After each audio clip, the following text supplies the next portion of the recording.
है। आइए मैं अब आपको बताता हूं, जरा ध्यान से देखिएगा। बाहुबली अंकुर यादव लिख रहे हैं, सर प्लीज टेलीग्राम पर पीडीएफ जल्दी भेजा कीजिए। जी बाहुबली जी, बिल्कुल काम कर देंगे। और कोई आप बताएं, अपनी डिमांड वगैरह हो तो आप हमें बताएं। हाँ भाई, सभी लोगों से निवेदन है कि अपनी क्लास का जो टाइम है वो बिजली कटौती के चलते हुए सुबह 7:30 बजे का कर दिया गया है। तो आप में से जो भी विद्यार्थी लेट उपस्थित हुए हों वो कल से 7:30 बजे आने का प्रयास करें। मैं भी करूंगा और आप भी करें, ठीक है। चलिए ध्यान से सुनिए आप सभी ने, और अगर आप लोग इस दिल्ली के आसपास के क्षेत्र में रहते हो तो शायद ये बात आप बेहतरीन तरीके से समझ पाएं। हाल ही के समय पर दिल्ली के आसपास का जो क्षेत्र है वो बिल्कुल भी रहने लायक तो प्रतीत नहीं हो रहा है। क्यों नहीं हो रहा है? घनघोर पॉल्यूशन चल रहा है। घनघोर पॉल्यूशन इतना कि उस पॉल्यूशन की वजह से कई बार सूरज की रोशनी देखने में दिक्कत आ रही है। ये सारा कार्य क्यों हुआ, इसके बारे में लोगों के मन में एक धारणा बैठ गई। धारणा क्या बैठ गई?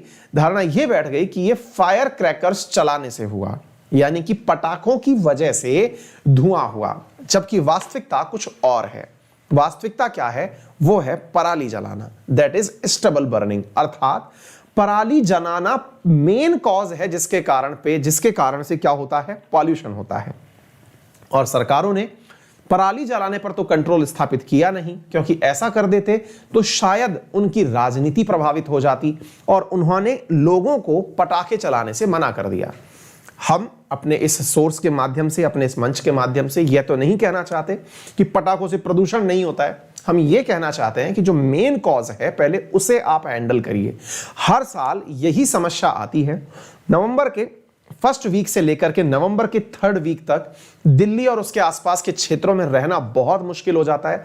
सूरज देखने में बड़ी दिक्कतें आती हैं, और उन दिक्कतों की वजह से ना केवल दिक्कतें केवल देखने में आए ये तो समझ में आ रहा है, इसके अलावा जीवन भी बहुत दुश्वार हो जाता है। हाल ही में हुए एक अध्ययन की बातें हम आपसे साझा कर रहे हैं कि पंजाब राज्य के अंदर वहां की महिलाओं पर किए गए सर्वे से यह पता चला है कि अधिकांश महिलाएं इस पराली के जलने से अपनी हेल्थ पर कितना बड़ा नुकसान देख चुकी हैं। यह प्रॉपर एक अध्ययन है। तो आज हम आपके सामने यही सब बातें डिस्कस कर रहे हैं, और आप सबसे ये एक चीज समझाने का प्रयास इस माध्यम से कर रहे हैं कि पॉल्यूशन जो है, एयर पॉल्यूशन, उसका एक ही कॉज नहीं है, that is fire crackers. Fire crackers को एक चीज आप सोचकर देखें, अगर पटाखे चलाने से पॉल्यूशन होता तो दिवाली से पहले पॉल्यूशन क्यों शुरू हो गया?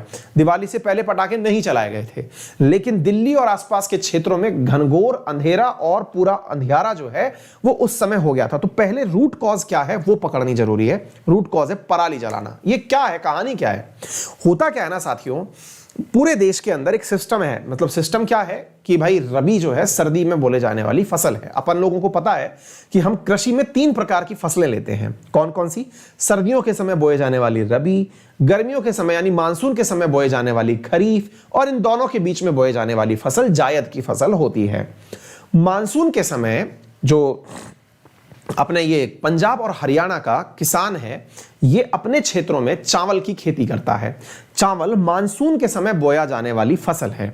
ऐसी स्थिति में होता क्या है कि वो फसल जब बोई जाती है मई, जून, जुलाई, अगस्त, सितंबर, अक्टूबर, और अक्टूबर या फिर जुलाई, अगस्त, सितंबर, अक्टूबर, 4 महीने में अक्टूबर तक वो फसल पककर तैयार हो जाती है और काट करके उसे बेच दिया जाता है। फसल कटने के बाद में जब रबी की बारी आती है तो रबी के अंदर बोए जाने वाली फसलों में आइदर सरसों है या फिर गेहूं है। उसको बोने के लिए खेत को खाली करना होता है। खेत खाली करने के लिए जो समय है वो 5 नवंबर से लेकर 25 नवंबर के बीच में ही होता है। अब आप पूछेंगे ऐसा क्यों? इसके पीछे भी एक कारण है। कारण यह है कि अगर आपने इसके बाद में फसल बोई, अगर आप 25 नवंबर के बाद फसल बोएंगे तो जो प्राइम टाइम है रबी के अंदर, कहते हैं कि गेहूं का दाना तभी बहुत मजबूत बनता है या अच्छा बनता है जब उस गेहूं के दाने को प्रॉपर ठंड मिले। तो उत्तर भारत में प्राकृतिक रूप से गेहूं की पैदावार होती है। चावल की पैदावार पंजाब और हरियाणा में प्राकृतिक रूप से नहीं होती है। प्राकृतिक रूप से चावल की पैदावार दक्षिण भारतीय राज्यों में होती है। जहां का क्लाइमेट, जहां पर पानी की व्यवस्था उसे फुलफिल करती है। लेकिन जब ग्रीन रेवोल्यूशन आया, पीने की जो वो क्या बोलते हैं, सिंचाई के लिए पानी की जो व्यवस्था है ये सरकारों के द्वारा पर्याप्त मात्रा में की गई, तो दिक्कत ये हुई कि पंजाब और हरियाणा में किसानों की जो आदतें हैं वो चावल को पैदा करने की बढ़ गई, क्योंकि चावल महंगा बिकता है, विशेष रूप से बासमती चावल। ऐसी स्थिति के अंदर आजादी के बाद से जब ग्रीन रेवोल्यूशन हमने शुरू किया, तब से पंजाब और हरियाणा में बासमती राइस की पैदावार बढ़ाने के लिए, विशेष रूप से चावल की पैदावार बढ़ाने के लिए लोगों ने चावल की खेती करना शुरू किया। और उसका परिणाम यह निकला कि चावल पैदा करते ही रबी, जो कि ओरिजिनल इस क्षेत्र की फसल है, उसे पैदा करने के लिए गेहूं के उत्पादन के लिए फसल काट करके जलाई जाती है। तो गेहूं, चावल तो निकाल लिया गया, तो उसके जो डंठल बचे रह गए, जिसे आप स्टबल कह रहे हैं, दैट इज पराली, उसे जलाया जाता है। और यही कारण है कि ये प्रॉपर टाइमिंग जो है वो पराली की वजह से पूरी तरह प्रदूषित हो जाता है। अब पराली की वजह से प्रदूषित होने के ऊपर यहां पर इसका क्या दुष्प्रभाव पड़ा, ये पंजाब के अंदर एनालाइज किया गया। तो लंग्स इन्फेक्शन जो है वो स्टबल बर्निंग से बहुत ज्यादा बढ़ गए, यानी कि फेफड़ों में होने वाला संक्रमण पंजाब में इसकी वजह से बहुत ज्यादा बढ़ गया है। ऐसा एक अध्ययन के माध्यम से पता चला है। पता यह चला है साथियों कि आपको यह चीज जो बहुत ज्यादा इंपॉर्टेंट रूप से पता होनी चाहिए, हो सकता है आप में से बहुत सारे क्षेत्र विद्यार्थी जो हैं वो हमारे आसपास के क्षेत्रों में नहीं रहते। मैं दिल्ली के आसपास के क्षेत्रों में रहता हूं, मुझे पता है कितनी ज्यादा दिक्कतें होती हैं। यहां की सांस जो है वो बहुत ज्यादा लेने में दिक्कतपूर्ण है ना। तो आपको मैं बताता हूं, जरा आप इसे देखें। Concentration of particulate matter 2.5 was found to increase more than twice between the two phases from 100 gram to 250 gram per meter cube।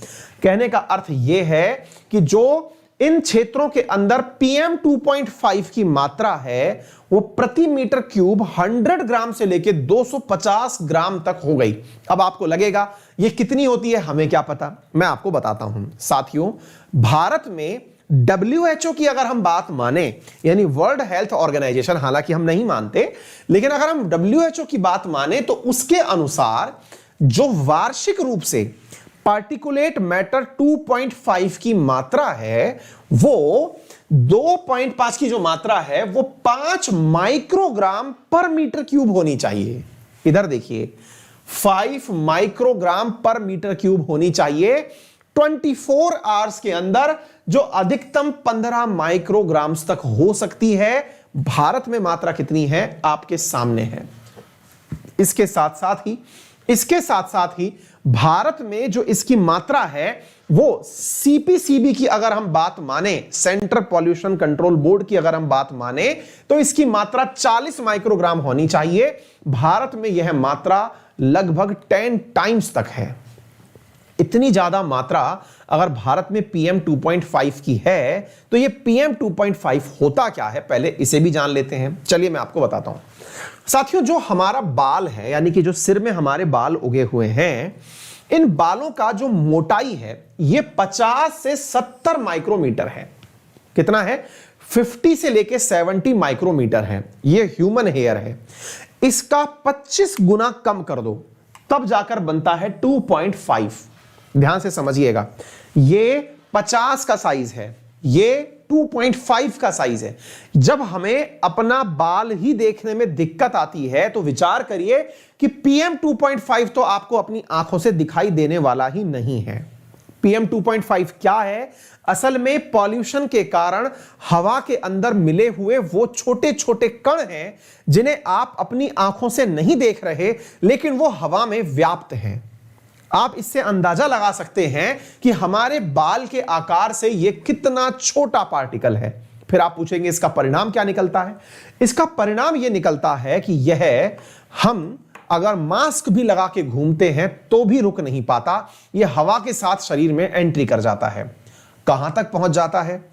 ये डस्ट नहीं है। आप में से बहुत से विद्यार्थियों को लगता होगा कि ये डस्ट है। डस्ट का भी साइज आपको दिखता है, वो PM 10 के आसपास का होता है। इधर देखिए, ये आप देखेंगे तो ये PM 10 के आसपास का है। डस्ट जो है, जिसको आप लोग मतलब धूल उड़ती हुई देखते हैं, वो PM 10 है।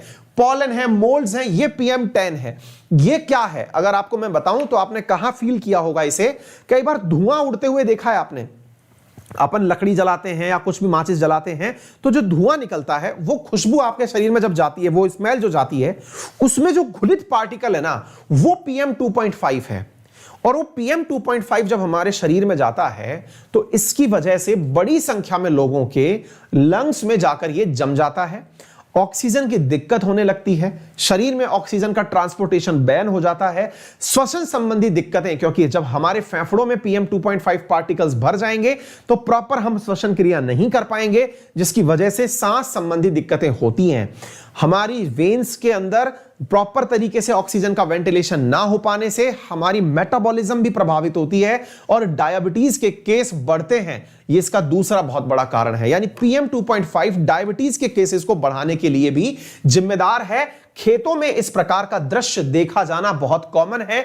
और साथियों, लाखों बातें तो पेपर पर हुई, लेकिन प्रैक्टिकलिटी में इस प्रकार के दृश्य आज भी देखे जा रहे हैं, जिसका प्रभाव हम ये तो नहीं कहेंगे कि आप कभी अलवर आइए या दिल्ली आइए ये प्रदूषण देखने के लिए, लेकिन गूगल कर लीजिएगा, आपको दिल्ली और अलवर के आसपास के जो क्षेत्र हैं या NCR के आसपास के क्षेत्र हैं, इनकी तस्वीर आपको समझ में आ जाएगी। तस्वीर को समझने के लिए आप कुछ फैक्चुअल पॉइंट्स का भी ध्यान दे सकते हैं, जरा इस पर अंदाजा दें।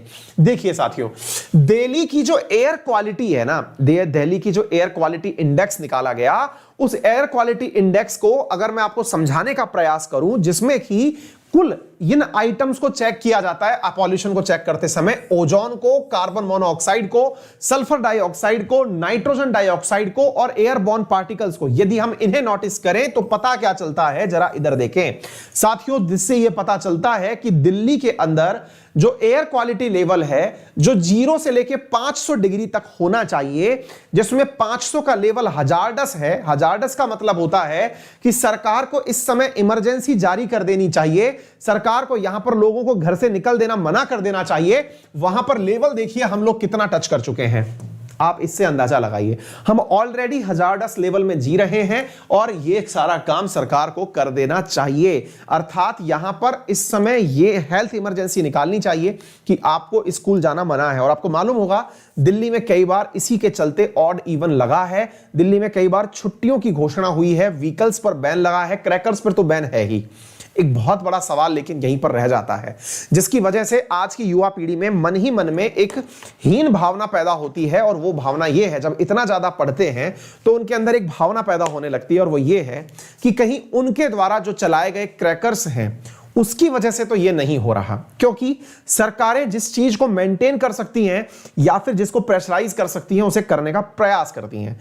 आप लोगों ने जो क्रैकर्स चलाए वो क्रैकर्स इसका बड़ा कारण नहीं है, ये बात भी समझनी जरूरी है। इसका सबसे बड़ा कारण पराली जलाना है, जिसके लिए वाकई में एक्शन लेने की जरूरत है, एक अवेयरनेस की जरूरत है, लोगों के अंदर इसके बारे में जागरूकता फैलाने की जरूरत है। क्रैकर्स एक कंपोनेंट है इस पॉल्यूशन का, जो कि आप 2 दिन के अंदर करते हैं।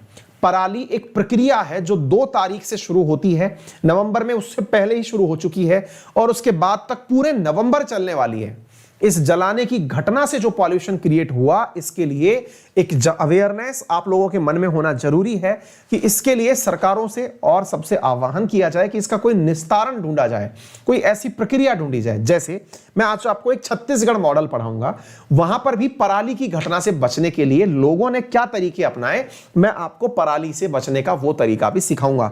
और सरकारों को चाहिए कि कुछ ऐसा मॉडस ऑपरेंडी डेवलप करें जिससे कि लोगों के अंदर दिवाली के प्रति जो भाव है ना कि पटाखे चलाने से ये सब हो रहा है, वो हीन भावना से ज्यादा साइंटिफिक और लॉजिकल होकर सोचें कि पराली को कंट्रोल कैसे करना है, ताकि सब चीजें प्रॉपर तरीके से, त्योहारों की भी गरिमा बची रह जाए।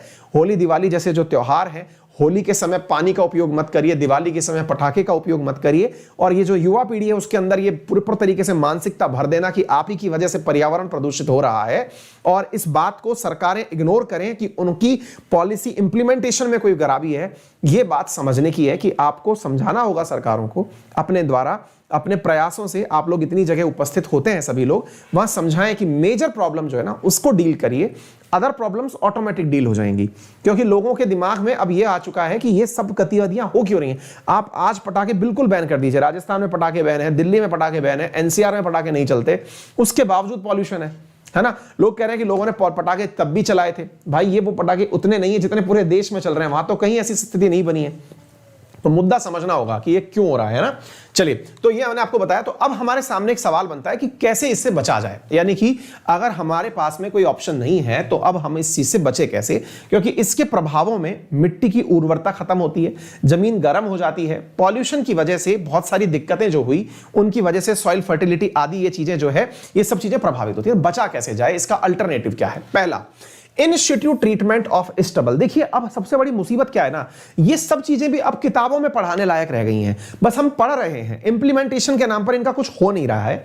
इंस्टीट्यूट ट्रीटमेंट ऑफ स्टबल यानी कि अगर आप चाहें तो सरकारें उस जो पराली है उसके लिए ऐसी मशीन का उपयोग कर सकते हैं जिसकी वजह से जीरो टिलर बोलते हैं, जो बहुत ही महीन टुकड़ों में फसल को काट करके वहीं पर सेटल कर सकती है। दूसरा, आप वहां से उठा करके उन राइस की स्ट्रॉज को ले जाकर कहीं और मवेशियों को खिलाने में काम में ले लें। मैंने आपको रिसेंटली बताया था कि किसान भाई बहन जो हैं वो उसका उपयोग किस प्रकार से कर सकते हैं, राइस का जो स्टबल है उसे किसानों को कैसे खिला सकते हैं। ठीक है, यूज ऑफ टेक्नोलॉजी करिए, जैसे कि टर्बो हैप्पी सीडर मशीन है जिसका आप उपयोग कर सकते हैं।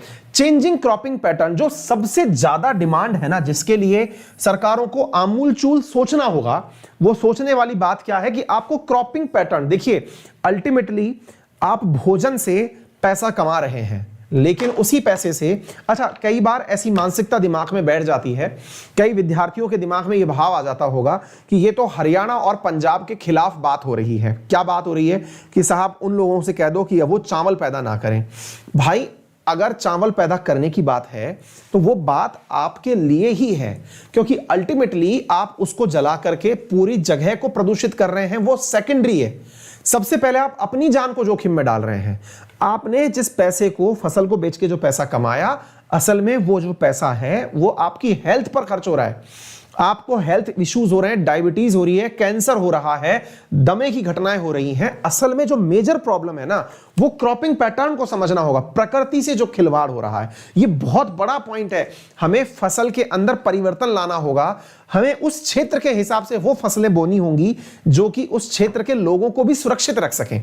अच्छा, तो यहां पर इसके अलावा भारत के अंदर जो पूसा है, यानी कि जो रिसर्च इंस्टीट्यूट है भारत का, इंडियन एग्रीकल्चर रिसर्च इंस्टीट्यूट, उसने एक बायो एंजाइम भी डेवलप किया है जिससे कि स्टबल के अंदर अगर उस एंजाइम को मिला दिया जाए तो उसे खत्म किया जा सकता है। अब आप पूछेंगे सर जब इतनी चीजें होती हैं तो किसान भाई बहन करते क्यों नहीं हैं? देखिए कारण क्या है, ये सब थ्योरेटिकल बातें हैं। थ्योरेटिकल का मतलब है सैद्धांतिक बातें करते हैं लोग बाग, प्रैक्टिकल नहीं होते। प्रैक्टिकल कैसे हो साहब? अब ये पूसा ने एंजाइम तो बना दिया, लेकिन पूसा बताएगा इस बात को कि ये एंजाइम को कौन ले जाके कहां डालेगा? किसान के पास पहले ही छोटे छोटे तो खेत हैं, उन छोटे छोटे खेतों में वो आपके लिए बायो एंजाइम बनाए या फिर अपने लिए समय से किसान फसल बोए? तो किसान की गलती वहां पर पैदा नहीं होनी, वो गलती नहीं निकल के आती। गलती किसकी है कि जो पॉलिसी मेकिंग लोग हैं, पॉलिसी मेकर्स हैं, उन्हें इस प्रक्रिया में कुछ लोकल लैंड या कॉमन एरियाज ऐसे सर्च करने होंगे, जैसे छत्तीसगढ़ में हुए। क्या है, जरा छत्तीसगढ़ मॉडल पहचानिए साथियों। छत्तीसगढ़ के अंदर क्या हुआ, वहां पर प्रॉपर इसी तरीके से जो पराली थी उसे कलेक्ट किया गया, यानी एक जगह पर नहीं छोड़ा गया। इसमें क्या किया गया, यहां पर एक प्रयास किया गया छत्तीसगढ़ गवर्नमेंट के द्वारा, और उसमें क्या था, गौथान्स का उपयोग किया गया। गौथान का मतलब ऐसे समझिए जहां पर गाय का गोबर रखा जा सके, थान का मतलब समझिए जहां गाय भोजन खाती है ना, ऐसे समझिए। गौथान का उपयोग करके वहां पर क्या किया, एक प्रॉपर 5 एकड़ का प्लॉट सरकार ने अलॉट कर दिया, और उसके अंतर्गत क्या किया कि हर गांव के अंदर एक 5-5 एकड़ की जगह निकाल दी, जिसके अंतर्गत किसानों से यह कहा गया कि आप लोग जो स्टबल यूज नहीं करना चाहते, उस स्टबल को, यानी जिसको आप जलाने वाले हैं उसे जलाइए मत, अपना स्टबल यानी पराली जो है उसे ले जाइए और वहां पर जाकर के डाल दीजिए। इसको नाम दिया गया पराली दान, कि आप यूज तो कर नहीं रहे, जलाने वाले हो, एक काम करो इसको उठाओ और उस क्षेत्र में डालाओ। एक कॉमन एरिया डेवलप कर दिया जहां पर इसको मतलब डाल दिया गया। ठीक है बेटा। अच्छा, इसके बाद में क्या हुआ, इस पूरे की पूरे पराली को लिया गया और इसके अंदर गाय का गोबर और साथ में कुछ नेचुरल एंजाइम मिलाए गए। ध्यान से सुनिएगा, बहुत इंपॉर्टेंट चीज है। इसमें क्या किया गया, गाय का गोबर मिलाया गया और कुछ नेचुरल एंजाइम्स मिलाए गए। इन दोनों को मिलाकर के गाउ डंक और नेचुरल एंजाइम्स को मिला करके इसे प्रॉपर तरीके से खाद में बदला गया, यानी कि इसे एक ऑर्गेनिक फर्टिलाइजर में बदला गया। तो देखिए बड़ी मात्रा में एक बहुत बड़े क्षेत्र के अंदर काउ डंक और एंजाइम से, जैसे पूसा ने मान लीजिए कोई एंजाइम बनाया और काउ डंक आपने यूज किया, उससे वहां पर एक बहुत बड़ा मात्रा में फर्टिलाइजर बन गया, वो किसानों के वापस काम में आ गया। तो ये एक जबरदस्त प्रयास है जो कि इस प्रकार से लोगों को रोजगार भी मिला, यूथ को रोजगार भी मिला। और ऐसी स्थिति में, और देखिए गवर्नमेंट ने इस समय पर जो पराली को एकत्रित करके गौठान में डालने के लिए अपने द्वारा व्हीकल्स भी लगाए, इसे सॉल्यूशन कहते हैं साथियों। यानी छत्तीसगढ़ मॉडल जो है उसने अपने आप में यह करके दिखा दिया कि कैसे बचा जा सकता है। तो देखिए इंपॉर्टेंट पार्ट क्या है कि हरियाणा और पंजाब, यहां की सरकारों को, केंद्र सरकार को यह समझना होगा कि आपको कोई अल्टरनेटिव क्रिएट करना है, इसमें जलाने की जरूरत नहीं पड़ी। आज यह जानकर के बहुत ही हर्ष होता है कि छत्तीसगढ़ में ऐसे 2000 गौठान ऑलरेडी बने हुए हैं जहां पर इस प्रकार से पराली को ले जाकर के डाला जाता है और उन्हें प्रॉपर तरीके से किसमें बदला जा रहा है, प्रॉपर तरीके से नेचुरल खाद में बदला जा रहा है। उम्मीद है आप लोगों को यह बात समझ में आ गई होगी, क्लियर है। अगर आपको ये प्रॉपर सॉल्यूशन समझ में आ जाए तो इसका आंसर भी प्रॉपर तरीके से तैयार कर लीजिएगा। जो बातें मैंने आपको बताई, पराली एक समस्या क्यों है और इसका समाधान क्या है, मैंने वो भी सब आप लोगों को बता दिया है। ठीक है, क्लियर है। हाँ जी, आगे चलते हैं साथियों, अगले चलते। आज शाम को 7 बजे आप लोगों की स्पेशल क्लास है, तो आप लोग उसे ज्वाइन कर सकते हैं, जिसमें मैं लास्ट मंथ का करंट अफेयर आपको रिवाइज कराऊंगा। अगर आप में से कोई भी विद्यार्थी अनअकैडमी के साथ जुड़कर पढ़ना चाहता है तो मेरा रेफरल कोड अंकित 10 है। अनअकैडमी पर इस समय पर दिए जा रहे बेस्ट फीचर्स में टीचर्स के साथ में आस्क ए डाउट फीचर, हमारे कॉम्बैट एग्जामिनेशंस, ये सारी चीज़ें चल रही हैं, आप उन्हें ज्वाइन कर सकते हैं। किसी भी कैटेगरी में आप पढ़ें वहाँ पर उपस्थित तो जितने भी एडुकेटर्स हैं उन सबकी क्लास आप ले सकते हैं। अनअकैडमी पर चल रही क्लासेस के अंदर आपको अंकित 10 रेफरल कोड लगाकर फीस में 10% का डिस्काउंट इमीडिएटली प्राप्त हो जाता है। अगर आप आइकॉनिक प्लान लेते हैं तो आपको उसके अंदर एक प्रॉपर तरीके से मेंटर दिया जाता है जो कि आपकी प्रॉपर गाइडेंस के लिए जिम्मेदार होता है। यूपीएससी का ऑप्शनल या फिर प्रीलिम्स कैसा भी सब्सक्रिप्शन आप ले सकते हैं। ऑप्शनल के साथ साथ आप हमारा जीएस का सब्सक्रिप्शन भी ले सकते हैं और स्पेशल क्लासेस भी आप लोगों के लिए फ्री ऑफ कॉस्ट अवेलेबल हैं। फिलहाल के लिए इतना ही। अपना ख्याल रखें, बड़ों का सम्मान करें, छोटों को प्यार दें, अपना व्यक्तित्व इस प्रकार से विकसित करें कि महिलाएं आपके साथ सुरक्षित महसूस करें।